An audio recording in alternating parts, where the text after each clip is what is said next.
Psikomotrizidadea beste ardatz nagusi bat da gure metodologian, eta horrexegatik gure eskolako zentro guztietan dago psikomotrizidade gela, eta bertara joateko maiztasunari ere garrantzia handia ematen diogu.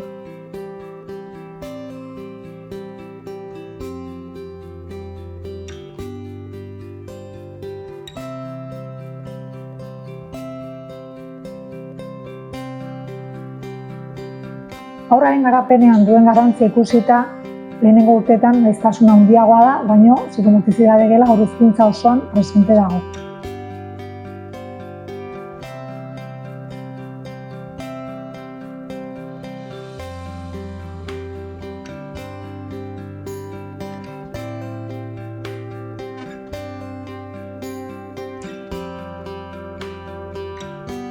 Hemen haurrak bere alderdi kognitiboa, simbolikoa eta motorikoa lantzen ditu, eta horrela haurrak bere beldurrak gainditu eta bere gaitasunak garatzen ditu.